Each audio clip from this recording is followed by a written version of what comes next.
Yeah, it's recorded. Hello, here's Sophia from Germany talking to Joseph Goakai from Sierra Leone on Skype. We're going to talk about the topic of the Ebola outbreak in Sierra Leone and Western Africa today and about our engagement at Paddy's family, his organization, and GOAL, the Go Africa, Go Germany Alumni Association. We are both alumni from GOAL. And I'm in the board. Joseph is also a member, and we are working now together to get some funding, some donation to make some projects happening in Sierra Leone. Yeah, I want to show you quickly what our association is about. Let's open the website. The Go Africa, Go Germany Alumni Association is an organization of over 100 young professionals and academics from Germany and over 20 African countries. And we are implementing some projects in Germany and Africa. For example, a radio project or a mentoring project. We are also organizing some conferences to get to meet again because all of us, all the alumni of Go Africa, Go Germany, we went together in groups of around 24 people to African countries and also through Germany in a scholarship exchange program. And that's how people of our association met, and we want to stay in contact to have a critical discussion and approach on relations between Europe and Africa. And yeah, this is first from my part, and now I'm gonna ask Joseph some questions, and I hope you're gonna follow this short video and be interested about what we have to say, or Joseph will tell us his story. Yeah, Joseph, tell us about you a little bit. Where do you live at the moment? What do you do in life? Why are we talking today? Hi, I am Joseph Goakai from Sierra Leone and from Southern Sierra Leone, especially Bo. I am a social researcher and I am also a community organizer. We are here today and we are having a discussion about Ebola and also the development cooperation that has begun between Paddy's family and the Go Africa, Go Germany Alumni Association, GO. Yeah, tell us. You were also a member of the exchange program. When did you take part in it, and where did you go with Go Africa, Go Germany? That was a wonderful. That was a wonderful experience. It was, I think, between 2009 and 10. We went to Germany and then to Ghana and Nigeria in the following year in 2010. I mean, it was a wonderful experience, and then I learned a lot. Although the association was very, very short, but we made friends, and then we also developed a good understanding of what the differences and then similarities of being a Ghanaian and or being an African or a German means, and so and after all these years we've built a very good relationship, with members and with also members from another generation. So it was a wonderful experience to see. For me too. I went to different places in 2010 and 11. I went to first Germany, like always, and then later to South Africa and Swaziland. No, right, okay, that's one. Yeah, so tell us a bit about Sierra Leone. I mean, we witnessed it through the news that last year there was this awful outbreak of Ebola, but in Germany we have like a safe distance from the virus, and you were in the field. How was that like for you? Yeah, well, Sierra Leone is I would say one of the best places to be.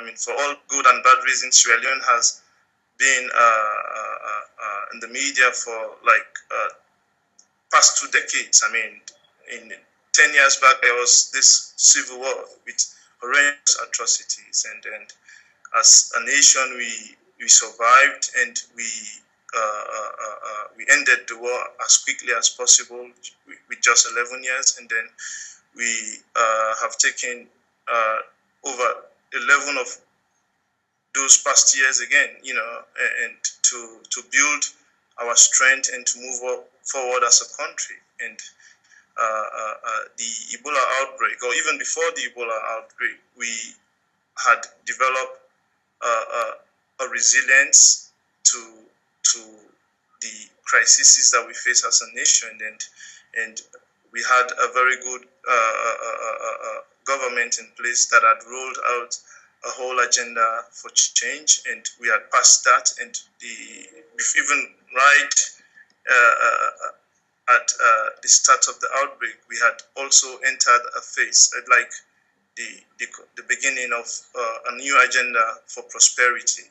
That is taking the country to the next 25 years as a middle-income country. So Sierra Leone is a one place, and it's a country, as you hear many Westerners say, it's a country of blood diamonds. It's a country of peace. It's a country of oneness. It's a country of multiple investments, opportunities, and then it's also now a country of Ebola. The outbreak of the Ebola was a shock to all of us, because we've only heard about Ebola in the eastern part of Africa. I mean, in East Africa and maybe Central, if you like. But it was very new to us, and our health systems were not in place to tackle it. So when it started, first it actually began like a joke, and everybody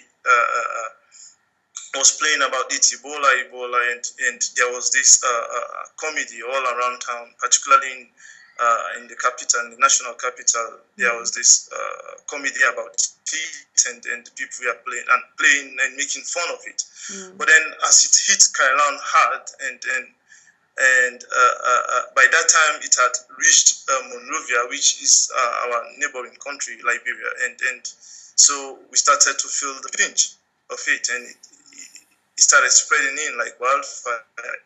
It was new to us. We never knew how to tackle it. We had no knowledge about it, no awareness how to prevent it or how to control it, and how even to start the fight. So it was like spreading. And at that time, actually, before the outbreak, I was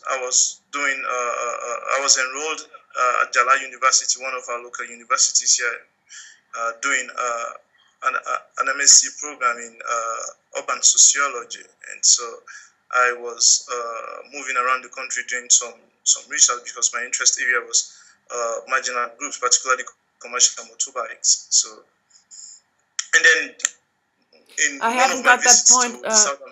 Tell me again. I didn't hear it well. What was your focus there? Marginal. My focus was on marginalized groups, and I was looking at commercial motorbikes. Commercial motorbikes. Yeah, as a mode of commercial motorbikes as a mode of urban transportation in the country. Yeah. So I had to move around the country to get a feel of what commercial motorbike, to get a feel of the impact of commercial motorbike operations. So it was during one of my visits that I heard about this outbreak in Kailan, which was very far from where I was, and then because Kenema, which is very close to Kailan, was one of the places that I had been involved with my community activities and my engagement with young people. So I sped off to Kenema to see what was really happening, because actually the Kenema had a laboratory for the Lassa fever, which is also part of the hemorrhagic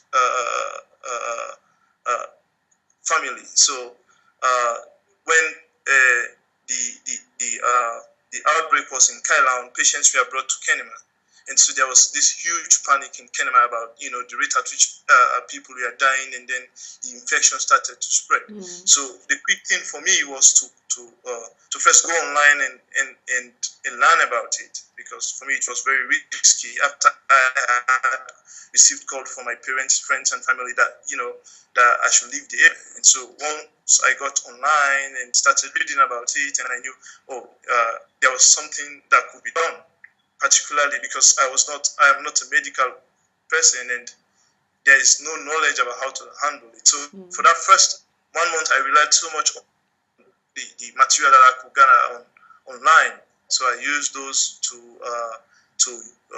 mobilize groups and also spread with awareness raising. The first thing was to know exactly what the disease is about, how it spreads, and how to prevent it. That was the first intervention. And two, with the Kenema District Youth Coalition, a group of young people that I had been engaged with, particularly in organizing programs for young people and people in marginalized areas. We were able to first begin an awareness campaign about what the disease is and how it spreads and how to prevent it. Okay. So I was in Kenema for like a month, and it was really upsetting because people were dying, and then there was this huge social panic, and there was also fear. But as the tension in Kenema rose, I had to move back because people were going in their numbers. I had to leave Kenema at least to move 42 to 43 miles off, to Bo, which is where I am calling you from now. And then at Bo, my first plan was to see how we could meet the local authorities to build a wall of prevention, because Kenema was very close to Kailan. Since Bo was a bit distant from Kenema, there was a possibility for us to build a ring of protection, if you like, around the spread. Okay, so for me to understand, you were following a different path. You were very ambitious doing your studies. You even told me you worked at the president's office, and then you with the connection you had with the marginalized communities, you kind of changed your path. You said, no, I'm not going to work at that president office anymore. I'm going to work on the community level. Can you talk about this a little bit more? Sure. Well, one thing that actually struck me from the Go Africa, Go Germany program was during the visits in Germany, and there was this meeting with the former federal president, Horst Kohler. And at that meeting, there was one particular line that he stressed well, although he did not actually focus it on us Africans. But I pictured myself, and for us Africans, there was this clear picture where we could fit in that statement. He said that we Africans should go back to Africa, and then we are needed in our countries because we are like the beacons of our country. And so if we have that touch, we should use that touch in our countries to shine. We should use that touch to show the path, the right path to the others. So when I came back, I was thrilled, really, with that meeting and what he had to say. And for me, it was big. So, that was like the beginning of my own involvement in my country, because before that, I had just, focused myself on, being who I wanted to be. I envied the suit, the jacket and tie lifestyle of a lawyer. I had a very good degree, and I was being caught by almost all the top businesses and banks, and even I had gained acceptance into law school. So for me, going to Germany was a change, and when I came back and I started paying more attention because I had actually started doing some groundwork, but it was not really too intense, But I had to focus myself more on the others, not more about me, Yeah. It was like an experience to look inside and ask, what will it mean to you if you can achieve everything, if you can go to university, the best schools, and if you can live abroad, if you can go overseas, and if you can meet the German president? How can you use that opportunity and that privilege that you have to help the others? So for me, it was like the beginning of my own leadership potential, So I realized exactly that I was a leader and I had something in me to help the others. So I focused, and one area in which I began to demonstrate that was my involvement in the national conference for development and transformation. In fact, that document is like the blueprint for this country, the path for development in this country for the next 25 years. And it is actually the pathway for the agenda for prosperity. And I was in charge of marginalized groups, women, children, and youth. And for me, it was very big. I was the focal person, and my role was to help young people, children, and women be represented at that conference, and also their views, be represented in the final program for the nation. So it was huge for me, and it was that engagement that got me involved with within the office of the president in the special advisory team, and then at some point I was also serving as one of the researchers in the special presidential research committee. So, but then I looked at myself, or I looked at that. That was an opportunity for me, and a honor, and as well as an opportunity to be doing what I was doing at that level. So, but I said, I had to come down to really understand, to be really exposed to the problems and the challenges of young people and the transitional crisis that we face as a nation. So that was for me the major thing that made me leave that office and focus on the community.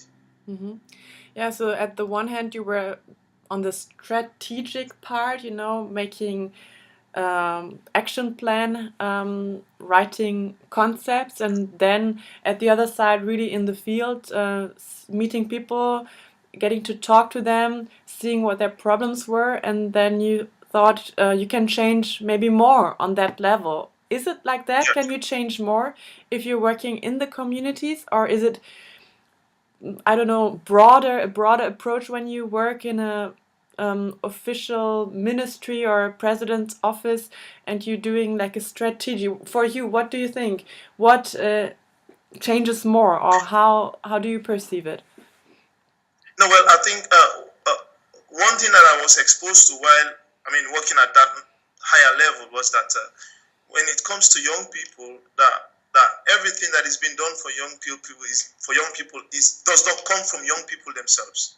The hopes and aspirations of young people do not always reflect in what is in the making in terms of policy for young people. Government virtually does what it wants to do for young people, and not like young people as telling government that this is what we want, and then government will do that. No. So that was very alarming to me, and I said no. If that change cannot, if the top bottom approach does not work, or which is not effective to change the transitional problems that we have here, then we should look for a way to build awareness about these problems and mobilize at the base for action and work towards changing the situations. If for long years, I am a young person, I have to say. How We old are have been. you? Tell us, how old are you? I am 29 plus, so I am young because the category here is between 15 and 35. So I still feel very, very young, and so I am not an old voice, singing songs of youth. I am a youth singing song of youth. So Yes. so I understand, and my aspiration to help change the situation is born out of, or is rooted in, the aspirations of the young people themselves, or young people of this country. Okay, and then, because Goal, our association, is cooperating with Paddy's Family, your organization, can you tell us about Paddy's Family? Because when you got into touch with that organization, or I don't know, did you found it, or what exactly Well, is the situation, the relation between you and Paddy's Family? I heard you told me before that before Paddy's Family was focusing on general youth work, not at the beginning it was not focusing on Ebola because Ebola didn't exist yet in Sierra Leone. Yeah. yeah. Well, I mean, this is the thing. Paddy's Family is one fine example of how young people are conscious of their surroundings and try to help. And I first came in contact with the organization in 2011 and between 2011 and 2012, where I was leading the youth workshop for the National Conference on Development and Transformation, and they were some members of the group. We are within some of the groups that we talked to for the focus groups, discussions that we had, and then so I mean, I was intrigued by their selflessness, that they had come together in the midst of several challenges in their communities to promote peace and foster social transformation in their own communities. And so I was fond of them, and I kept that contact. Yes. And so when actually before the outbreak of the Ebola, what they did was they served as a humanitarian agency. What they did, they mobilized resources within the communities and then help. Because what happens is that due to the long years of centralization that we have, there is always a tendency that some communities become marginalized, whether it's systematic or it happens by default. But there are a lot of communities, even within this township, that fall below the normal or the actual government programs. So what Paddy's focused on was to reach those communities and to like serve as a bridge between the communities that are marginalized and also the city council, for instance, and also the district councils, so that like government authorities. So what they will do, they will go into a mobilization, they will go into a community that is lacking, and mobilize local resources within the communities, and use those local resources to solve the problems of the community. So it was like, this indigenous group of young men and women who came together to help solve their own problems. It was like, young people, I mean, irrespective of the fact that they were faced with challenges, had ambition and to help or to move away from the appalling conditions that they found themselves. So this was what exactly this group was doing. So during the outbreak, and when I moved to go, I attended one of their meetings and introduced the idea that well, if you guys have been working in marginalized communities, because I mean the outbreak really the Ebola outbreak is very, very, very deadly. I mean, from what the cases have shown is that it's whenever, I mean, it will struck other communities, but when it is within communities that are marginalized, I mean, it's terrible because the health systems are weak. There are no proper sanitary conditions, so it's easy to spread because the contact is intense and it's very difficult to control. So with that experience the parties had, I told them that we could use that same experience and even use their same their method of mobilization, which itself was a resource that we could use towards preventing the spread of the outbreak. Okay, let me just open up what I found, for example, which could be an interesting report if you're interested in looking up some facts about the Ebola impact in West Africa, also in Sierra Leone. There is a report of the UNDP assessing the socio-economic impact of Ebola virus disease in Guinea, Liberia, and Sierra Leone. And this report, I've read through it quickly, shows how big the impact is, not only economical. I mean, Ebola was reducing the growth with an increasing inflation. I mean, I'm looking up now the notes I took. Yeah, borders were closed. In farming sector, the prices were raised. Sorry, excuse my English. Sometimes it's a bit weak. There was a decline of livelihood. Both exports and imports were falling or are still falling. And then on the other hand, the social impact, yeah, it's a social catastrophe. There's a lot of unemployment now caused by the Ebola virus, which raised the poverty and food insecurity in an already very underdeveloped country, a very poor country. Yeah, then schools had been closed. Yeah, the access to education was diminished. Children had to stay at home. Children lost their parents. So beside of all the health problems like loads of death, I read, maybe it's now even higher, but that there were about 8,000 cases of Ebola in Sierra Leone.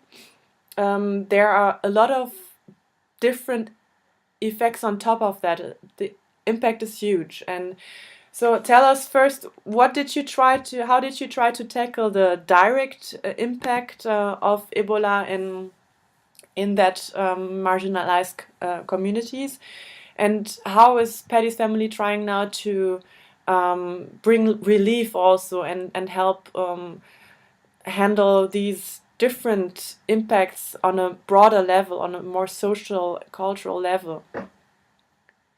Yeah, well, first of all, I'll have to say, Paddy's family, it's a community-based organization, and all of what exactly we've been doing as an organization, as a humanitarian agency, has come directly from our own resources and our family's own resources. I mean, we have not received any help, any funding from government or non-governmental agencies, except for the goal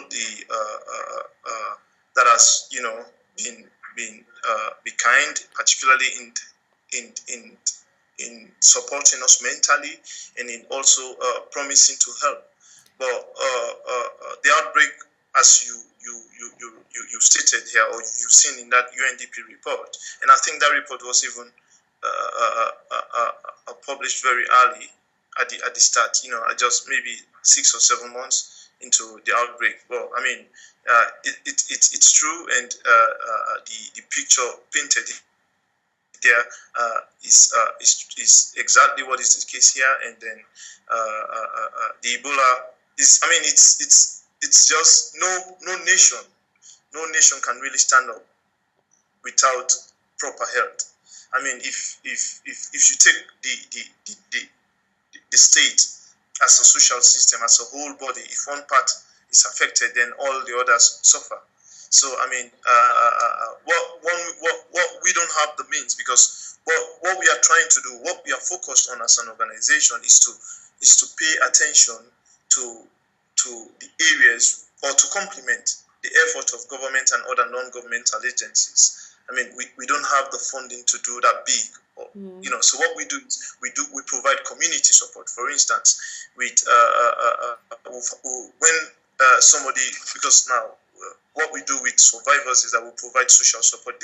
There are basic things that we help with. For instance, if there is a survivor, we will help to bring you back into the community socially. How we pay visits, we organize visits with from traditional leaders, we organize visits with local youth leaders and local women's leaders, and we also even organize game sessions for you, because it's very bad when someone contracts the disease. That person is taken away from the society, and he or she is institutionalized into an isolation unit. And so there's a whole lot of impact in that ostracization, because that person is ostracized from that community. So what we do now is we provide the social support, because government cannot provide that social support. What the government will do, they will provide Medicare treatment, and then they will also provide, then maybe Red Cross and other organizations, World Vision, will provide psychosocial support. But then they will not provide that social support, because after that psychosocial counseling and after the Medicare, you'll be left alone. But because we are based in the community, we will provide the social support, the social support, which complements all of what the supports that are listed, So maybe we'll go to your house, we'll visit you, we'll help you with fetching water. If you need, if you have some domestic chores to do, we will help you, just to make you feel at home, just to make you feel or belong to that same society. And then if you have, if you want to us to help you with shopping, we'll help you with shopping. And then, I mean, it's just like coming around you, so others could feel free to come around. So that's the kind of things that we provide. And then also, if we also target parents, because it's like when there's one person who contracts the disease and is taken away to the isolation center for treatment, then the whole premise, I mean, the house is quarantined. So there's also a lot of stigma that comes with being quarantined. So when you leave quarantine, I mean, if you spend your 21 days in quarantine, then we also create a program to usher you in. We provide games, for instance. We provide Scrabbles. We provide monopolies. We offer games, just things to usher them back into society, because of that ostracization caused by the isolation.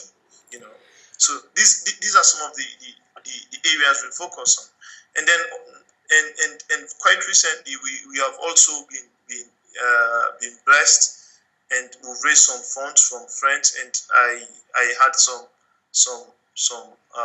help from my family, and so we have started providing back to school kits, because school has reopened, and so we are providing bags, school bags. We are buying textbooks. We are buying exercise books. We are buying uniforms. We are buying school shoes, because we have realized that, as you rightly mentioned, that the outbreak has brought a lot of impact, and the majority of the population here is poor, and then so people here live on daily subsistence, and if people cannot go to the market, for instance, to trade, or people cannot go to work, then they cannot make a living. So what we are doing is that we are coming in to support some families, with those back to school kits for their children, and then we families wearing the breadwinner has been has been taken away by the disease. We provide microcredits.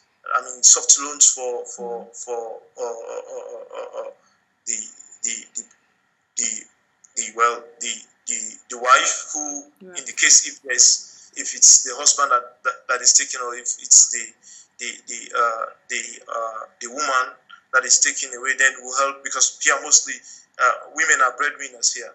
So we always try to provide those soft loans for them that they can use, and at least to get back to where they were before, or even if not even get back to where they were, but to start up something, to have something to start up again, and we are providing that. We are also helping community schools, because I mean there's a huge part of our program is to help promote hygiene, proper hygiene in the community. It's something that has been problematic for quite a long time, and we are using the Ebola epidemic and the as an opportunity to help spread that also. So we are providing chlorine buckets and soap, at least to back to schools, at least to have kids who could go to school and wash hands freely, and who just beginning the cleaning exercise. Like I was telling you yesterday, we were involved in a cleaning exercise. This is part of the sensitization program to help build sanitation around communities.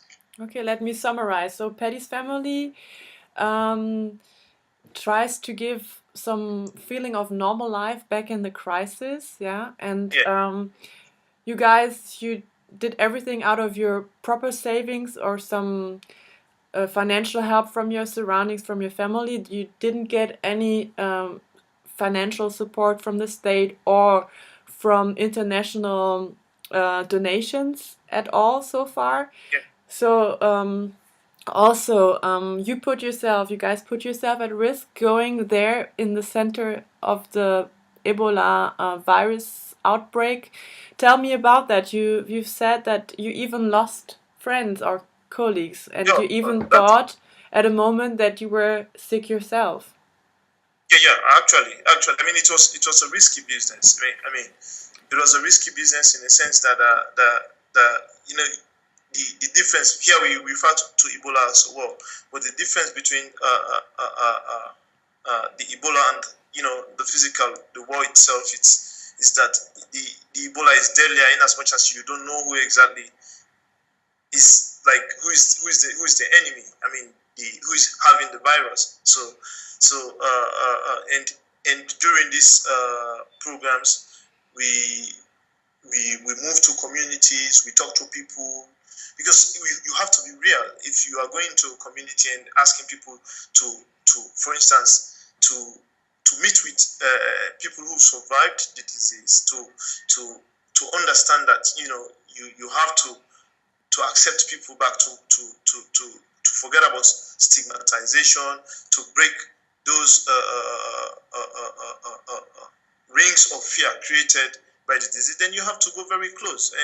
And particularly in Kenema, when I was in Kenema, for Kenema it was risky, and I lost friends. Yes, I lost friends and people who I had been so close to. People who there was this particular guy that was very, very close to me. That I sat with him every blessed day. I mean, I sat with him, like I spent 5 hours with him every blessed day.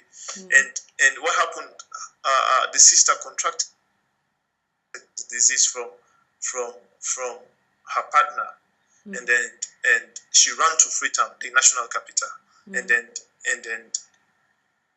she fell ill there, and then the partner died in Kenema, and then she fell ill in Freetown, and so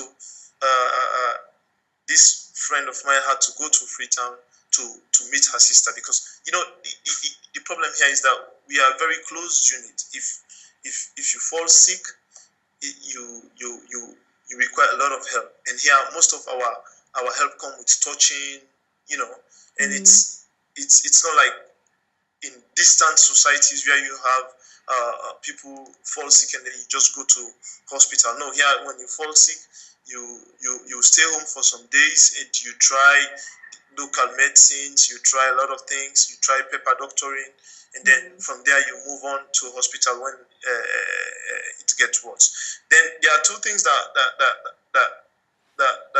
could explain that. One, maybe it's the poverty, and then also the ignorance, because here a lot of people, well, I will not say, I want to rephrase that it's the belief in traditional medicine here, because it's not ignorance of Western medicine, but it's also the belief and then the poverty, because if you go to hospitals, there are a lot of charges, but then the traditional medicine is free. So with poverty, a lot of people will tend to turn to traditional medicine.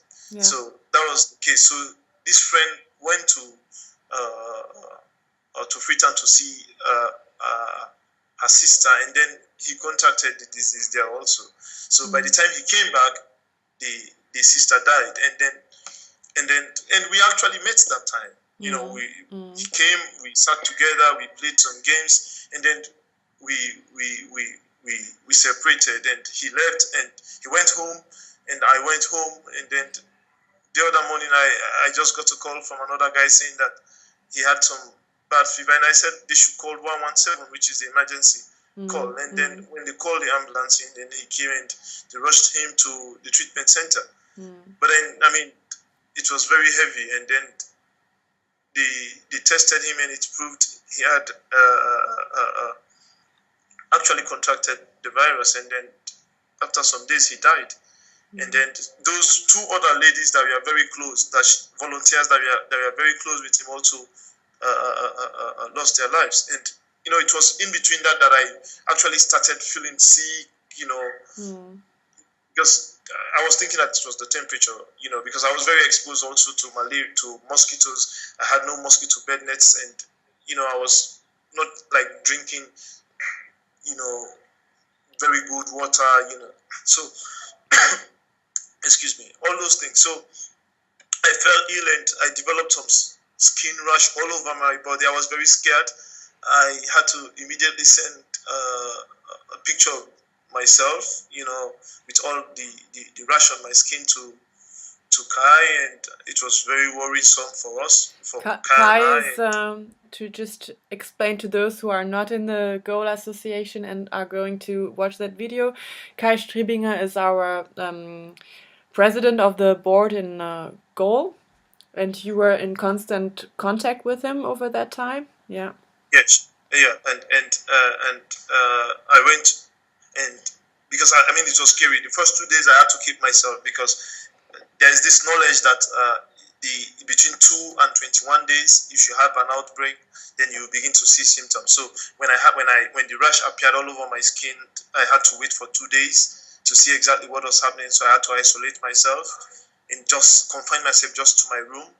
And then after that 2 days, and I was able to walk, because I was imagining that after 2 days, if I was not able to move well and my feeding was poor, then I would have assumed that something had been. Yes.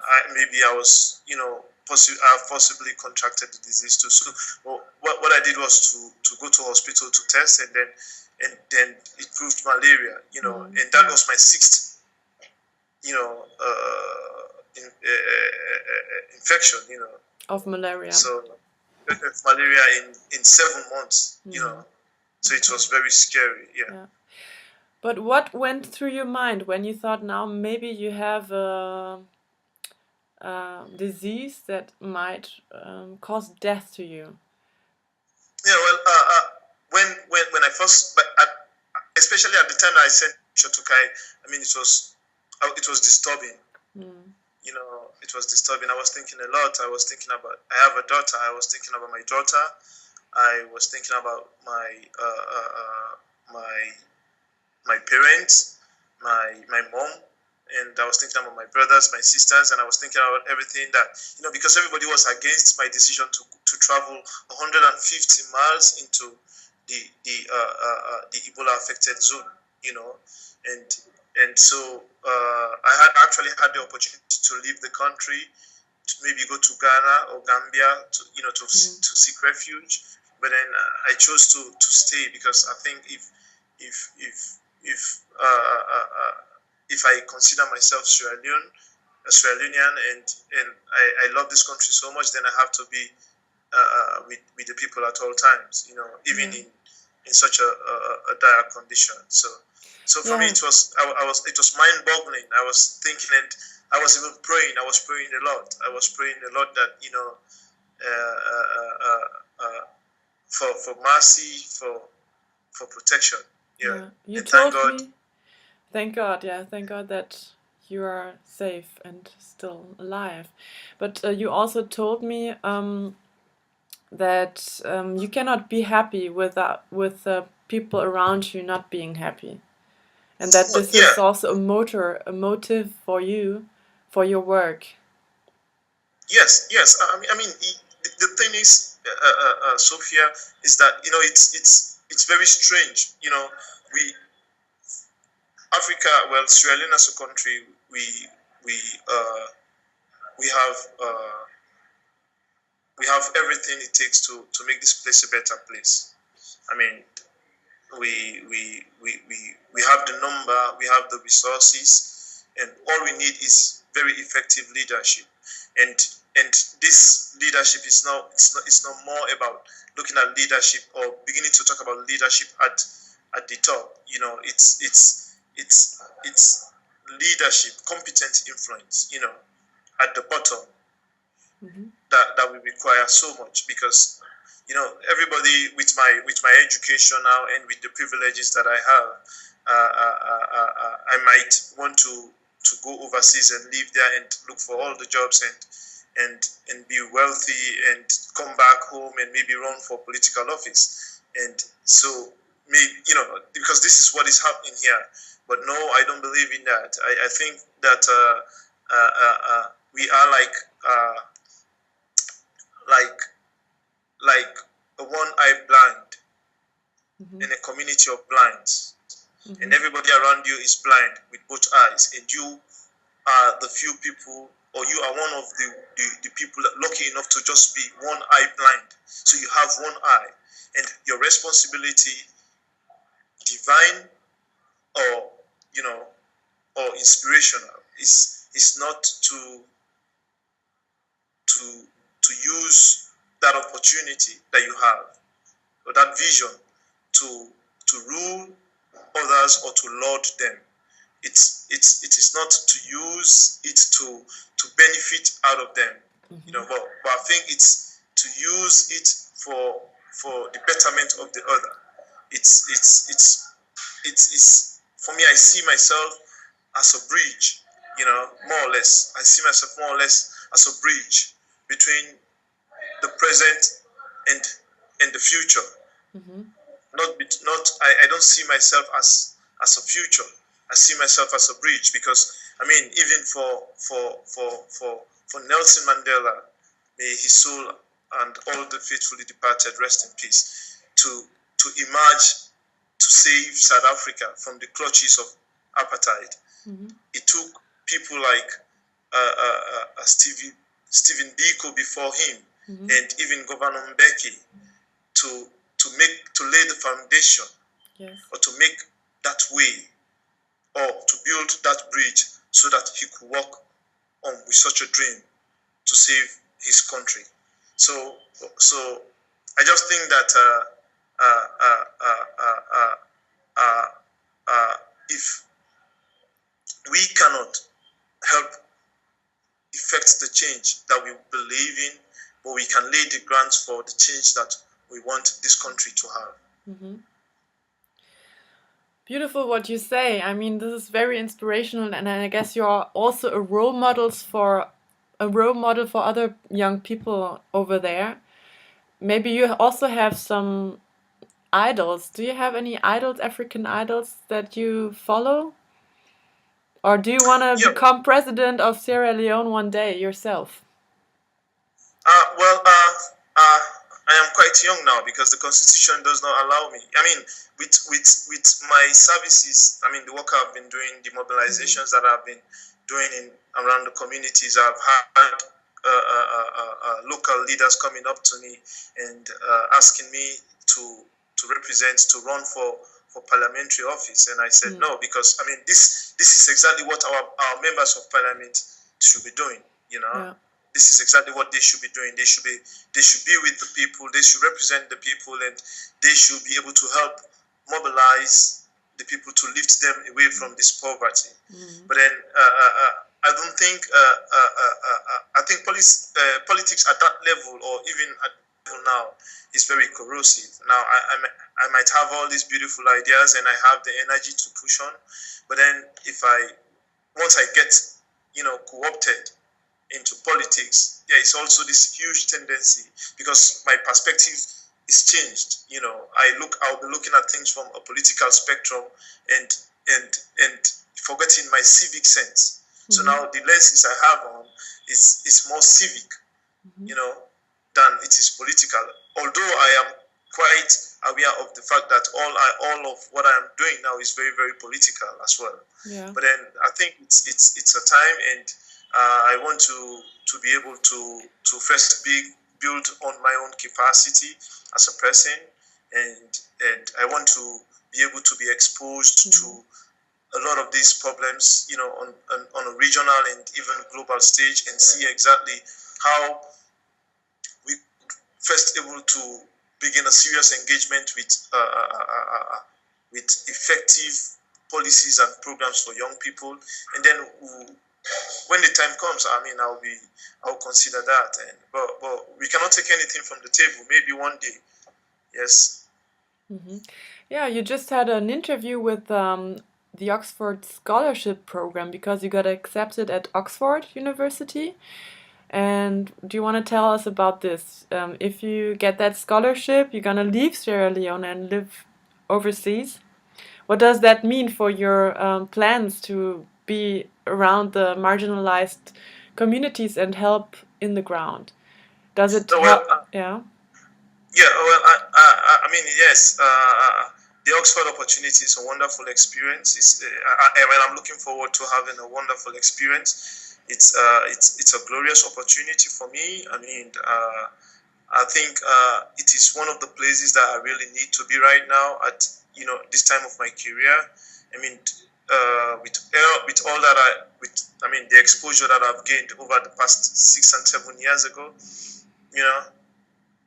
I think Oxford is the right place for me to be. Yeah, I'll be able to learn from the vast knowledge and the unlimited resources they have there to build my own capacity and to deepen my own understanding of our African societies, the economies, the politics, and even the cultures. Because you're going to study African studies, right? A master degree on African studies.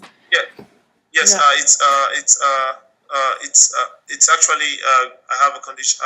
The offer is for graduate studies. So I will be beginning with an MSc in African Studies, and then move on. I am hoping that to use that for the doctorate actually. So. And you can only go if you get that scholarship, or. Yeah. Yes. I really need the scholarship. Actually, the interview went fine, although there were some problems with internet connection, and which is a shame actually, because with all the resources we have, and as basic as a very good internet connection should be, we as a country, it's a shame actually. It's a shame that we actually did not have a very good internet connection to be able to go through the interview. You know what? Maybe when we are done with this recording, and I'm hoping that it will all be perfect, our recording, and come to a good end, maybe we can send this video also to the responsible people at Oxford, and they can have a closer look and hear about your story. And let's move on. The goal of this video today is also to get some more donations for the Better Place site we put on for Patty's family. I'm gonna open this one. We set up a page on betterplace.org. I'm gonna put the link below also, and we have named it Save the Community Post-Ebola Relief in Sierra Leone. And Kai, our board president from Goal, is responsible for that site. So far, we don't have that much money collected yet. Our goal is to get 16,500 euros for different goals we want to reach with this crowdfunding. So maybe Joseph, if you have it, if you know it by heart, you can explain it yourself, or if you want, I can also read through our 3 goals. Yes. Should I read through it? Yeah, we actually want to collect money for some chlorine facilities. Can you tell us something about the chlorine facilities? Yeah, actually, it's chlorine. It's chlorine. Yeah. Yeah, yeah. Chlorine is one of the the detergents that, I mean, it's like it's a medical solution that is used. They say it's very active in in uh, uh, in dealing with contaminated substances, particularly with the Ebola virus. I mean, it's like a preventive solution. So what we do is that we provide chlorine buckets. We put them in buckets, and we provide them to schools, and then we also provide hand wash, antibacterial gels to clean the hands. Because the thing here is that we with dust and we as a country, very traditional country, we have practices of touching. Here when we greet, we shake hands. When we are so fond of touching. We are like always touching. So what one way of preventing this this Ebola and other health illnesses is really by instituting safe, like cleaning of hands and then prevention. So that's also something that we are introducing. So far, we have collected, I think, 19 euros, and we need still 750 euros to reach our goal of chlorine facilities. We have so far 4 donors, and just 1% of the needed money is already there. And then we have 2 more goals. You can also explain. I hope I will pronounce it right now. So we have goal number 2, psychosocial counseling, and goal number 3, back to school kids and school fees. So explain us about these other 2 goals, please. Yeah, well, the psychosocial counseling is more for, people have been affected now. When school reopened, I think about 1 week ago, there was a huge problem of people going back to school. So some parents were very reluctant to send their schools back to school, their children back to school, because there was still this fear. This is one thing that the Ebola brought, a lot of fear. So people are afraid to send kids back to school, and so what we do is we have counselors, people who have been trained by NGOs and to go to communities and help with counseling. So we also have them, to help with school counseling as well. We have them stationed at schools, because I mean we cannot afford to pay as much as these non-governmental organizations or government do. Well, what we do is that we've used them to train our own volunteers. We've had volunteers, young people from within the organization, to help with this counseling. So we also provide counseling for people who've survived the virus. We tell them exactly about how we create that passage for them to reintegrate into the society again, to get back to school for children, exactly, and also for parents to see the need to send their children back to school, because there will be no schools without children, right? Yeah. So that's what the counseling actually focuses on, But then the back to school kit is that it's what I previously explained, that we want to help. We want to target. Well, I have to say, first of all, that government has been very, very magnanimous and generous. There is no fees for government fees. Government, there is now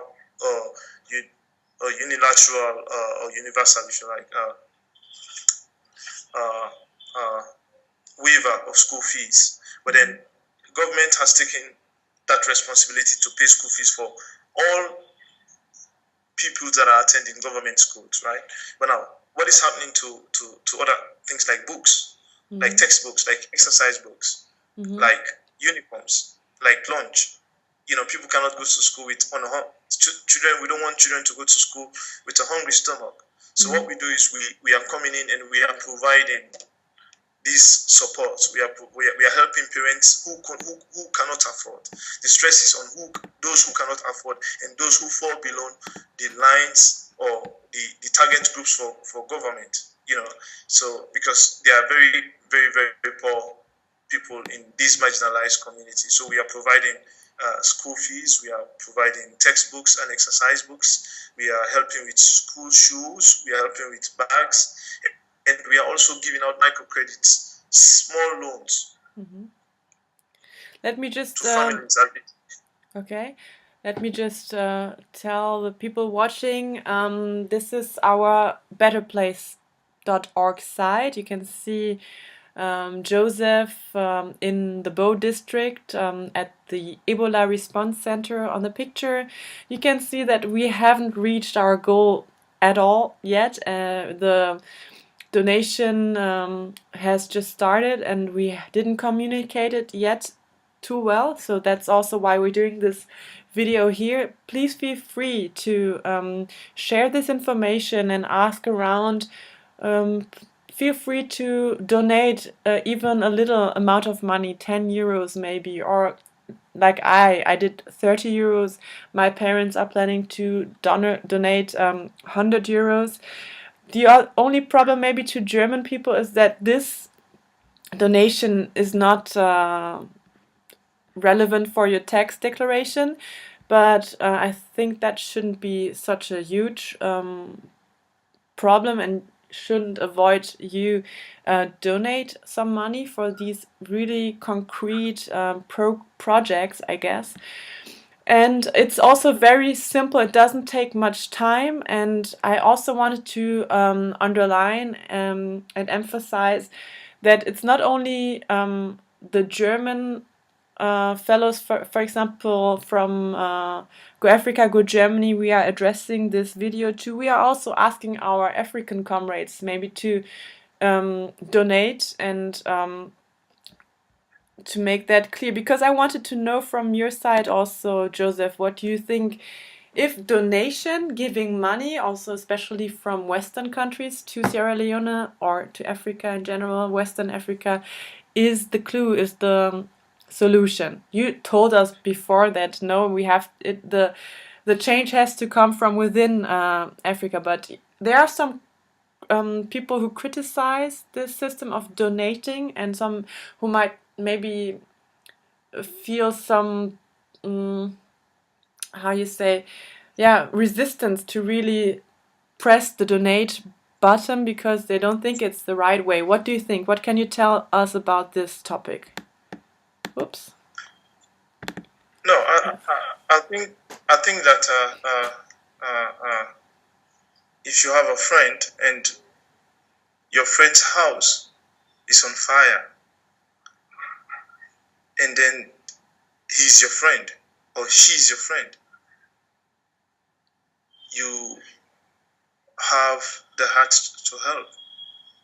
And the people of this country and the people that I am that are for the past 9 months that I've lived with, I've lived in their houses, the people that I've ate with, the people that I've worked with, the people that I've spent like almost my whole day and night with, are people who are in need of help, and we've tried as a country, and if it weren't for instance, for help from outside of this country, we would not have anything with this virus. I mean, we appreciate as a country, we appreciate generous donations from friends all over this country, all over the world, to help relieve us from this bondage and this huge problem. And to the subject of whether donating will help change things, to a certain extent, I think if my house is on fire and I can't put my house, put that fire out, and you have the means. If you help me, then thank you. I think I am not like this huge fan of people who say the problems of Africa should be solved by Africans themselves. I think we all have an investment to make. I mean, if Iria or if Sierra Leone we are in such a similar situation to give out, we could as well give out. You can't imagine that we even had help coming from Liberia. Mm-hmm. Yeah, Liberia sent some specialists, people who had been successful in fighting Ebola in that country, came over here to help. Yeah. So you see, even when they were also fighting with Ebola, but they did manage to send people in to help us solve our own problem. So it's just like that. If you sit, your friend's house is on fire and you sit aside and look, then it's okay. But if you help, then it's okay. And I think at this moment, our governments, African governments are in dire need of help, and not only kind gestures, but even financial help. And it's just that it's true that for so long monies have been poured into these countries and nothing has come out of it. And I think the problem. But this organization that was set up and I am involved with is above that greed, because I have even used my own money. And there is this thing that before the outbreak, I was actually saving some monies to maybe think about a wedding, but I used all of that, and now I've also lost even the woman. So in the process, because she says I am too selfless, and she cannot jump in a boat with people like me, because I will jump out of the boat to rescue the others and leave her and the rest of the family stranded. And when I said, that's my life, I am sorry, it was a decision that I just had to do, because what's the meaning of having something when there are people in their need? So it does not make any sense. The meaning of having that particular thing is when people who don't have. You cannot have a watch when there are other people who don't even understand what a time is, or watch as a time machine. So what's the meaning of you wearing a watch? You can only have a watch, maybe not for yours. Yeah. So, but for somebody, you're having so many images to describe it. What saves your time? Yeah. So I'm just saying, but you say? Yeah, I was saying that the image you gave us with the burning house of your friend is, I think, a really good metaphor for this. And I think also our donations, they will be like one bucket of water, but this one bucket of water can help to, fight this fire.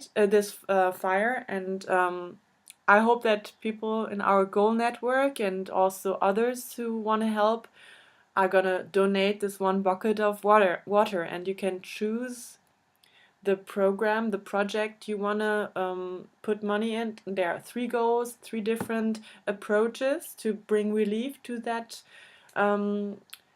community there. So please think about it and don't wait too long, because the help is needed right now. Right? Yes, I think so. And I think one thing that I want to stress out is that this is not this is not a plea for money, or like we are begging, or like I am begging on behalf of my people, of this country, and especially those who've lost their lives. This is a plea to humanity. If you are human and you want to help, okay. But then if you cannot help, or you can't afford to help, then just pray for us and pray for those who've lost their lives. These are people who woke up just one morning, going about their normal lives, and just by maybe leaving home, going to work, you contract a disease, or just by maybe going to attending a funeral of your loved one, and then you contract the disease, and so many other things.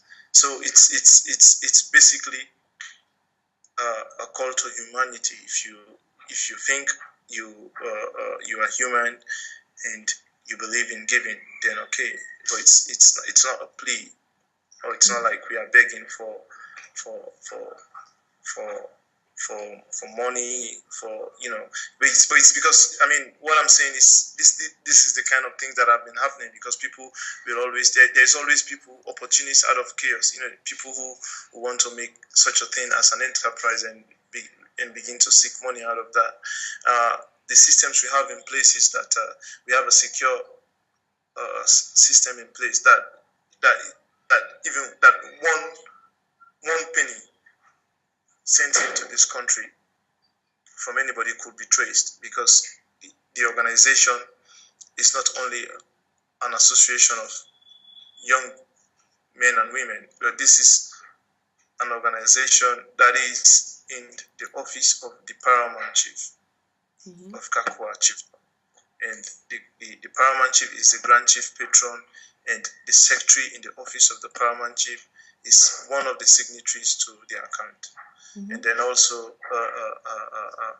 the honorable paramount chief itself is a honorable member of parliament for paramount chiefs. So he's a respected man, and he has been very, very kind. He has provided a lot of resources, and so the only thing that we need now at this particular moment is to move forward, is to help, and because we have this burning desire to help, and that's why we want to help. Yeah. And that's all. And so we cannot, our resource wells are dry now.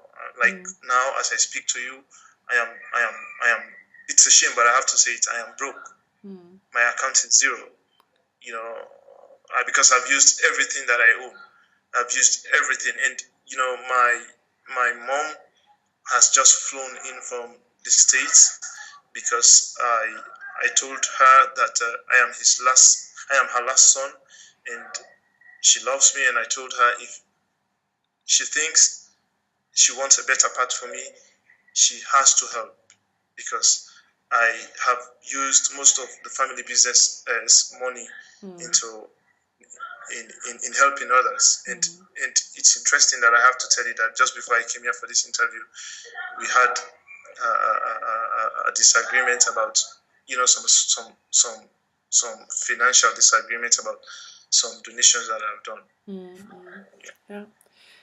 So to summarize this, the money will be in safe hands. Don't be afraid to send money in, donate, and then it will be just a drop somewhere. It will be spent in concrete projects, and also Paddy's Family and Goal is going to inform about how much money was collected, what has been done with it, what is the progress of these 3 challenges and goals we're facing. So don't worry about that. And now I would like to thank Joseph for taking that much time to tell us his story, and also the program of Paddy's Family, and giving us some really important insights on what is happening in Sierra Leone and Western Africa, because here in Europe or Germany we are just having a very small picture of the crisis and also the impact. We are just watching the news, which are getting less and less focused on Ebola. So I think this was a great opportunity to find out what you are doing, also to stay in contact with our goal alumni and to see what they are working on in their own countries and what are the topics also Go Africa, Go Germany Alumni Association should stay tuned, yeah, and not give up our work as an association to exchange and to change the world and bring the future leaders of the world also together, stay in touch. So thank you so much. And Yeah, thank you. I think the two of us, we will stay in contact and inform each other. And also, maybe if there's a chance, meet each other again in Germany or Sierra Leone or at the next summer school of gold in Ghana. Okay. Okay, then Okay. bye bye, everybody.